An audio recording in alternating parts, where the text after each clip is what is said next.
আজকের ভিডিওটা মিস করলে বড় বড় সুযোগ, নতুন নিয়ম আর টাকা পয়সার খবর একেবারেই জানতে পারবেন না। কেন জানেন? একদিকে পিএম জনধন অ্যাকাউন্টে মিলছে একেবারে 10,000 টাকা, অনলাইনে আবেদন করলেই সুবিধা। অন্যদিকে ছাত্রছাত্রীদের জন্য 10 লাখ টাকার বড় ধামাকাধারী গ্রিন ঘোষণা করল পশ্চিমবঙ্গ সরকার। আবেদন কিভাবে করবেন জেনে নিন। এদিকে কড়া নির্দেশ কলকাতা হাইকোর্টের, বড় ধাক্কা রাজ্যের ভাতা দেওয়ার নিয়মে। আর সোনার দামে কি হাল? 75,000 টাকার নিচে নেমে একেবারে মধ্যবিত্তদের জন্য সুবর্ণ সুযোগ। এছাড়াও জুলাই থেকে এটিএম থেকে টাকা তোলার নিয়ম বদল, না মানলে কিন্তু মোটা ফাইন হবে। সঙ্গে লক্ষ্মীর ভান্ডার থেকে জুলাইয়ে ঠিক কত টাকা ঢুকবে অ্যাকাউন্টে, পুরোটা জানাবো আজকের ভিডিওতে। 1 সেকেন্ডও স্কিপ করবেন না, একেবারে শুরু থেকে শেষ পর্যন্ত দেখুন। আর ভিডিও ভালো লাগলে একটা লাইক দিয়ে দিন, শেয়ার করে দিন পরিবার বন্ধুদের সঙ্গে। আর হ্যাঁ, চ্যানেলটা সাবস্ক্রাইব করে রাখতে ভুলবেন না যেন। আপনাদের জন্য একটা প্রশ্ন, আপনারা কি এই নতুন এটিএম নিয়ম নিয়ে খুশি নাকি বিরক্ত? কমেন্টে জানাবেন। তো দেখুন, আজ প্রথম খবর উঠে আসছে, জুলাই থেকে লক্ষ্মীর ভান্ডারে কত টাকা অ্যাকাউন্টে ঢুকবে জেনে নিন বড় আপডেট। তো রাজ্যের সমাজ কল্যাণমূলক প্রকল্পের দীর্ঘ তালিকায় অন্যতম জনপ্রিয় প্রকল্প লক্ষ্মীর ভান্ডার। মমতা বন্দ্যোপাধ্যায়ের নেতৃত্বাধীন রাজ্য সরকার ক্ষমতায় আসার পর থেকেই সাধারণ মানুষকে আর্থিক সহায়তা দেওয়ার লক্ষ্যে একাধিক ভাতা এবং প্রকল্প চালু করেছে। তার মধ্যে সবচেয়ে বেশি আলোচনায় লক্ষ্মীর ভান্ডার, যার সুবিধা পাচ্ছেন কোটি কোটি মহিলা। 2021 সাল থেকে চালু হওয়া এই প্রকল্পে 25 থেকে 60 বছর বয়সী মহিলারা মাসে নিয়মিত ভাতা পাচ্ছেন। বর্তমানে সাধারণ জাতিভুক্ত মহিলারা প্রতি মাসে 1000 টাকা এবং তপশিলি জাতিভুক্ত মহিলারা 1200 টাকা পাচ্ছেন। কিন্তু সম্প্রতি সোশ্যাল মিডিয়ায় ছড়িয়ে পড়েছে একটা খবর, জুলাই মাস থেকে এই ভাতা বাড়ছে। সোশ্যাল মিডিয়ায় দাবি করা হচ্ছে লক্ষ্মীর ভান্ডারে সাধারণ মহিলারা পাবেন 1500 টাকা এবং তপশিলি মহিলারা 1800 টাকা, অর্থাৎ এক ধাক্কায় 500 থেকে 600 টাকা ভাতা বাড়বে বলে মনে করা হচ্ছে। এই খবর ছড়িয়ে পড়তেই ভাতা প্রাপকদের মধ্যে স্বাভাবিকভাবেই তৈরি হয়েছে উৎসাহ। তবে এই দাবির সত্যতা নিয়ে উঠছে প্রশ্ন। এই বিষয়ে সরকারিভাবে এখনো পর্যন্ত কোনো ঘোষণা হয়নি। বিধানসভায় শিশু নারী কল্যাণ দপ্তরের মন্ত্রী শশী পাঁজা জানিয়েছেন, লক্ষ্মীর ভান্ডার প্রকল্পে 2024 সালের 31শে অক্টোবর পর্যন্ত মোট 2,15,088 জন মহিলা নথিভুক্ত হয়েছেন। এই প্রকল্পের জন্য রাজ্য সরকার ব্যয় করেছে প্রায় 48,489 কোটি টাকা। তিনি আরও বলেছেন, 60 বছরের বেশি বয়সী মহিলারা আলাদা করে পাচ্ছেন বার্ধক্য ভাতা।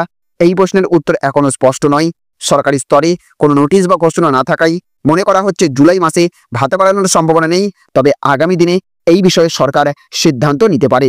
একই সাথে দেখুন, আজ আরও একটি বড় খবর উঠে আসছে, 10,000 টাকা পাবেন পিএম জনধন যোজনায়, অনলাইন আবেদনেই মিলবে সুবিধা। তো পিএম জনধন যোজনা হলো একটি কেন্দ্রীয় সরকার পরিচালিত আর্থিক অন্তর্ভুক্তিমূলক প্রকল্প।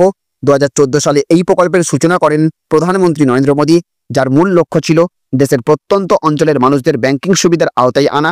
এই প্রকল্পে একটি ব্যাংক অ্যাকাউন্ট খোলা হয় একেবারে শূন্য ব্যালেন্সে, যার মাধ্যমে গ্রাহক নানা ধরনের সরকারি ভাতা, সাবসিডি এবং আর্থিক সুবিধা পেতে পারেন।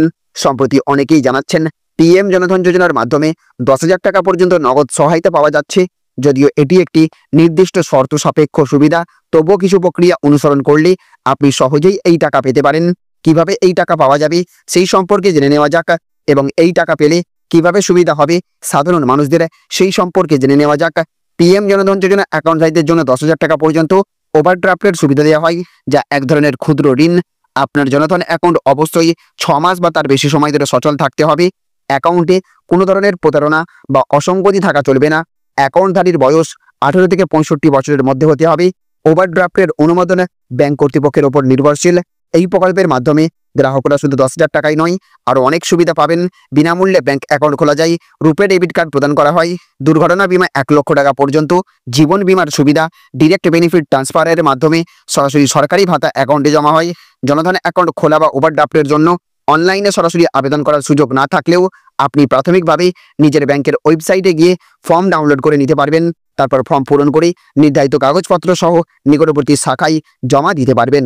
এছাড়া দেখুন, আজ আরও একটি বড় খবর উঠে আসছে, 75,000-এ নামবে সোনার দাম, সুযোগ পেলেই ঝাঁপিয়ে পড়বে মধ্যবিত্ত। তো মধ্যপ্রাচ্যে চলমান সংকট এবং তার কারণে অর্থনৈতিক উত্তেজনার কারণে জুনের দ্বিতীয় সপ্তাহে কিছুটা বেড়েছিল সোনার দাম, তারপর আবারও ধীরে ধীরে নামতে শুরু করেছিল দাম। দ্য নিউ ইয়র্ক টাইমস বলছে, চলমান সংকট খুব দ্রুত সমাধান হয়ে যেতে পারে, আর তেমন হলে হু করে কমে যেতে পারে সোনার দাম। সিটি ব্যাংক আবার বলছে, আগামী ত্রৈমাসিকেই 10 গ্রাম 24 ক্যারেট সোনার দাম নেমে আসতে পারে 91,755 টাকায়। সিটি ব্যাংক বলছে, সোনার দাম পৌঁছে গিয়েছিল তার সর্বোচ্চ দরে কিন্তু 2025 সালের জুন মাস থেকে সেপ্টেম্বরের মধ্যে দাম কমতে পারে এই ধাতুর। তারা আরও বলছে 2026 সালে দাম আরও কমতে পারে। ম্যাক্স লেটন এবং অন্যান্য বিশেষজ্ঞরা বলছেন 2026 সালের শেষের দিকে সোনা নেমে আসতে পারে 76,462 থেকে 82,567 টাকার মধ্যে। কিন্তু কোন জাদু বলে কমতে পারে এত দাম সোনার? বিশেষজ্ঞরা বলছেন সোনায় বিনিয়োগের চাহিদা কমে যাওয়া, বিশ্বব্যাপী পরিস্থিতি স্বাভাবিক হওয়া, মানুষ এবং বিভিন্ন দেশের কেন্দ্রীয় ব্যাংকগুলোর সোনা বিক্রি করে অন্য জায়গায় বিনিয়োগ করা, আমেরিকান ফেডারেল রিজার্ভের সুদ কমিয়ে দেওয়াই হতে পারে সোনার দাম কমে যাওয়ার প্রধান কারণ। এছাড়া দেখুন আজ আরও একটি বড় খবর উঠে আসছে। জুলাই থেকে এটিএম থেকে টাকা তোলার নিয়মে বড়সড় বদল, না মানলে ডবল খরচ হবে। তো 1 জুলাই 2025 থেকে ব্যাংক গ্রাহকদের জন্য এটিএম থেকে টাকা তোলার নিয়মে বড়সড় বদল আনছে দেশের বহু ব্যাংক। আরবিআই এর নির্দেশ মেনে এই পরিবর্তন চালু হতে চলেছে। নিয়ম না মানলে আপনাকে প্রতি ট্রানজাকশনে ডবল চার্জ গুনতে হতে পারে। তাই জানুন নতুন নিয়ম, কতবার ফ্রি তোলা যাবে, অতিরিক্ত চার্জ কত হতে পারে, সব বিস্তারিত আরবিআই আগেই জানিয়ে দিয়েছে। বড় শহর এবং ছোট শহরের ক্ষেত্রে ফ্রি ট্রানজাকশনের সংখ্যা আলাদা হবে। মেট্রো শহরগুলো যেমন দিল্লি, মুম্বাই, কলকাতা, চেন্নাই প্রতি মাসে 3 বার পর্যন্ত নিজের ব্যাংকের এটিএম থেকে টাকা তোলা যাবে ফ্রি।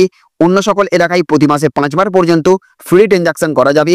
এছাড়াও অন্য ব্যাংকের এটিএম থেকে প্রতি মাসে সর্বোচ্চ 3 বার ফ্রি তোলা যাবে মোটাস মেট্রো শহরে এবং নন মেট্রো এলাকায় 5 বার। নতুন নিয়ম অনুযায়ী ফ্রি লিমিট পেরিয়ে গেলে আপনাকে দিতে হবে বাড়তি চার্জ। নগদ তোলায় চার্জ 21 টাকা, প্রতি অতিরিক্ত লেনদেন নন ক্যাশ লেনদেন যেমন ব্যালেন্স চেক থেকে শুরু করে সমস্ত বিষয়ে 8 থেকে 10 টাকা চার্জ। এই চার্জ আপনার ব্যাংকের ভিত্তিতে আলাদা হতে পারে। আর মাস শুরু হলে এই নিয়ে সকল ব্যাংকের তরফে তাদের গ্রাহকদের জানিয়ে দেওয়া হবে বিস্তারিত। State bank of India, HDFC bank, ICICI bank, Axis bank, PNB এবং অন্যান্য প্রাইভেট পাবলিক ব্যাংক এছাড়া কিছু ব্যাংক তাদের গ্রাহকদের মেসেজ বা ইমেলের মাধ্যমে ইতিমধ্যেই এই নিয়ম জানিয়ে দিয়েছে। নিয়ম না মানলে বেশি সংখ্যক বার এটিএম ব্যবহার করলে আপনাকে ডবল খরচ গুনতে হতে পারে। একই সাথে দেখুন আজ আরও একটি বড় খবর উঠে আসছে। বড় ধাক্কা, রাজ্যের ভাতা দেওয়া যাবে না, অন্তর্বর্তী স্থগিতাদেশ হাইকোর্টের। তো চাকরিহারা গ্রুপ সি এবং গ্রুপ ডি কর্মীদের ভাতা দেওয়া নিয়ে কলকাতা হাইকোর্টে ধাক্কা খেল রাজ্য সরকার। চাকরিহারা গ্রুপ সি এবং ডি এর যে ভাতা নির্ধারিত হয়েছিল তার উপর অন্তর্বর্তী স্থগিতাদেশ দিল কলকাতা হাইকোর্ট। বিচারপতি অমৃতা সিনহা নির্দেশ দিলেন আগামী 26 সেপ্টেম্বর পর্যন্ত কোনো ভাতা দেওয়া যাবে না।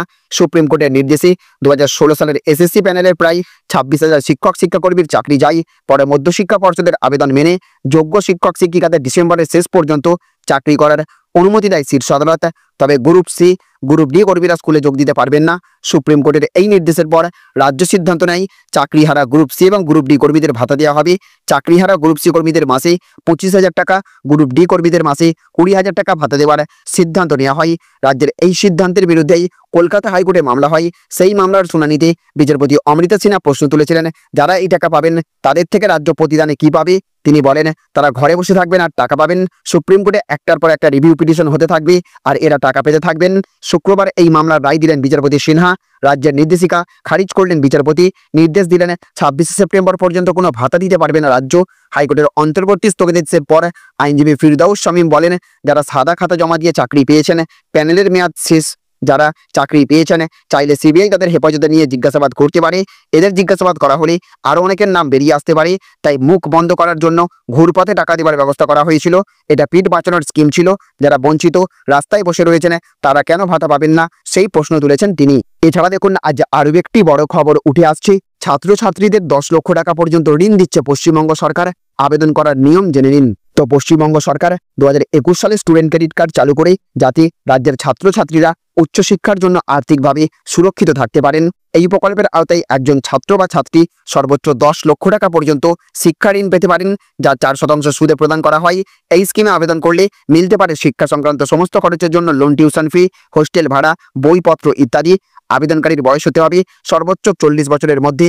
অবশ্যই পশ্চিমবঙ্গের স্থায়ী বাসিন্দা হতে হবে। কোনো স্বীকৃত স্কুল, কলেজ বা বিশ্ববিদ্যালয়ে পড়াশোনা করতে হবে।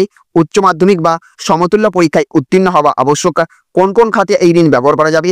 কলেজ বা ইউনিভার্সিটির টিউশন ফি, হোস্টেল বা মেসের খরচ, বইপত্র বা স্টাডি মেটেরিয়াল, কম্পিউটার বা ল্যাপটপ কেনার খরচ, শিক্ষা সংক্রান্ত ভ্রমণ বা রিসার্চের খরচ। এছাড়াও আরও অনেক পড়ুয়া আছেন যারা অন্য কোনো জায়গা থেকে লোন পান না, আর সেই কারণের জন্য এই প্রকল্পটি অনেকটাই সুবিধা করে দিতে পারে সকলের। তো বন্ধুরা, একে একে সব খবর দেখে নিলাম। পিএম জনধন অ্যাকাউন্টে নতুন 10,000 টাকার সুবিধা কিভাবে নেবেন? ছাত্রছাত্রীদের জন্য 10 লাখ টাকার লোন। হাইকোর্টের নতুন নির্দেশ, সোনার দাম পড়ার সুবর্ণ সুযোগ, এটিএম থেকে টাকা তোলার নতুন নিয়ম, আর লক্ষ্মীর ভান্ডার থেকে জুলাইয়ে কত টাকা অ্যাকাউন্টে ঢুকবে, সবকিছু একদম খুঁটিয়ে বললাম। আপনাদের কোন খবরটা সবচেয়ে বেশি কাজে লাগবে নিচে কমেন্ট করে জানাতে একদম ভুলবেন না। আর ভিডিওটি যদি একটুও ভালো লাগে, পছন্দ হয়, একটা লাইক দিয়ে দিন, শেয়ার করে দিন পরিবারের সবার সঙ্গে, যাতে তারাও জানতে পারে এই বড় বড় পরিবর্তনগুলো। আর হ্যাঁ, এমন আরও দরকারি আপডেট পেতে হলে আমাদের চ্যানেলটা সাবস্ক্রাইব করে পাশে থাকা বেল আইকনটাকে বাজিয়ে রাখুন। চলুন বন্ধুরা, দেখা হবে পরের ভিডিওতে। ভালো থাকবেন, সাবধানে থাকবেন।